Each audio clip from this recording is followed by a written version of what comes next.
બધું વોશરૂમ ઉપર તમને તળાવ પણ બતાવવાનું છે. 29 and I find myself wondering what did happen to the last 10. I ran away with my life, fast forward, never turn back again. It's kind of funny that the more we pass time. જન્મ લીધા party મોમેન્ટમાં free હોય તમારું સ્વાગત છે. અને આજે આપણે આવી ગયા છીએ ભાવનગર. અને ભાવનગરમાં કઈ જગ્યાએ? ભાવનગરની બજારમાં નાસ્તો કરવા બેસી ગયા છે. કેમ મયુભાઈ? આ ખાઈને પેપર સારું ફર્સ્ટ ક્લાસ દેજો. થેન્ક્સ. પાસ થવાનું છે. સોડા પીવા ગયા છે અવારમાં. અમારા પેપર છે પણ એ પેલા સોડા પી લે. કેવો ગ્લાસ આવે નરેશભાઈ? તો અમારા નરેશભાઈને અમે બંને આવ્યા છીએ. હું લઈને આવ્યો નરેશભાઈ? આપણે સાયકલ લઈને 100 કિલોમીટર નંબર 1 કા કબીના. હા, એમ અમારા ભાઈબંધની રૂમ હતી ત્યારે અમે સાયકલ લઈને 6 કિલોમીટર દૂર આવ્યા છીએ. સામેની સાઈડ તમને મહાદેવની મૂર્તિ દેખાય છે. તમને થોડીક અનુભવ આવી જશે કઈ જગ્યાએ છે અને કયું છે એમ લોકેશન. આ બાજુ સ્કૂલ છે. શિવલિંગનો ગેટ બનાવેલ છે. તમે જોવો ને ઓઇલ પેક ગ્રાઉન્ડ છે, એમાં જે મસ્તનો બગીચો છે. અને આ બાજુ છે આપણે મહાદેવનું મંદિર. પહેલાં દર્શન કરાવી અને આને કહેવામાં આવે છે હું નરેશભાઈ? બોર તળાવ. બોર તળાવ જે મહાદેવનું મંદિર છે તમને બતાવી. અને આગળ પણ તમે લોગમેન્ટ સુધી બન્યા રહેજો, કેમ કે મસ્તનો જે જોવાલાયક બધા સ્થળો છે અને એ પણ તમને બતાવવાના છે.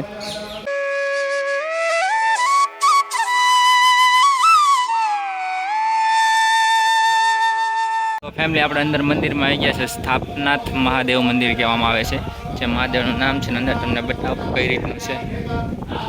હર જગ્યાએ જેમ નંદી હોય છે એમ નંદી હોય છે અને કાચબો હોય છે. આપણે ઓલી બાજુ છે કુલદેવી માતા, કાળભૈરવ માતાજીનું મંદિર. આ બાજુ છે હનુમાનજીનું મંદિર અને મહાદેવનું મંદિર.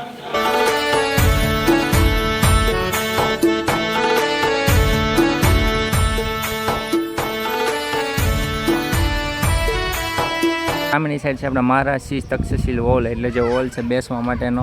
અને આ બાજુ છે કમળ, જેમ ફુવારો છે તેમાં બંધ છે. અને નીચેની સાઈડમાં જે જોવાલાયક સ્થળો છે એ તમને બતાવી અમે, અને ત્યાં જ જઈએ છીએ અત્યારે.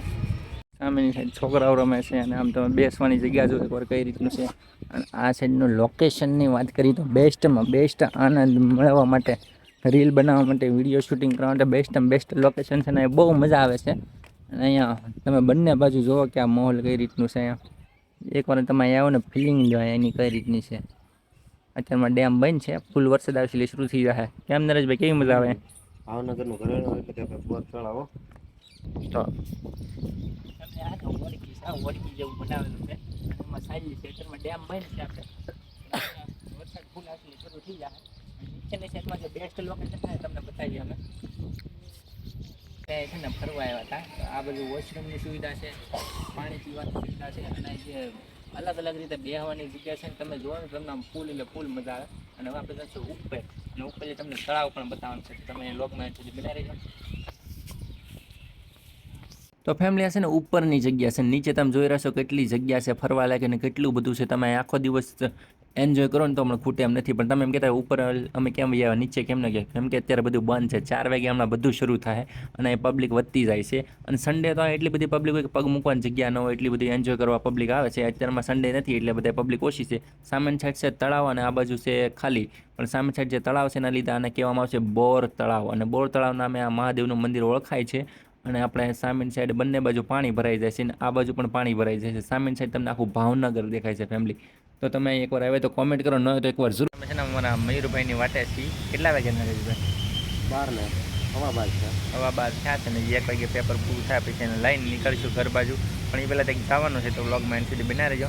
અત્યારે તો આપણે શું કહેવાય સરદાર બાગ છે એમાં અત્યારે બેઠા છે આરામથી શાંતિથી એની વેટિંગમાં. અહીંયા સ્કૂલ છે જેમ એમ કે જમોડા, એમાં જ એનું ઓલું છે એક્ઝામ. તો એ પત્યા પછી નીકળી અત્યારે છે ને રૂમે પહોંચી ગયા છીએ. અને રૂમે અત્યારે તૈયાર થઈને હવે જમવા જવાનું છે હજી અમારે. અને તમે હાસું નહીં માનો પણ હું નરેશભાઈ આજે અમે બંને 25 કિલોમીટર જેટલી સાયકલ હાકી. તમે હાસું નહીં માનો. કેમ નરેશભાઈ? તમે હાસું માનો કે ન માનો, બાકી 25 કિલોમીટર સાયકલ જ હાકી છે નાખી દે. એનું કારણ એમ હતું કે 6 કિલોમીટરનું કાઉન્ટ ઓલું આગું હતું એક્ઝામ પેપર, તે 12 કિલોમીટર એ થઈ ગયું. અને એ વગરનું અમે થોડી ખરીદી કરવા જાય એ થઈ ગયું. તો ફેમિલી વ્લોગનો એન્ડ કરી છે. વ્લોગ સારો લાગ્યો હોય તો લાઇક, શેર, સબસ્ક્રાઈબ કરવાનું ભૂલતા નહીં.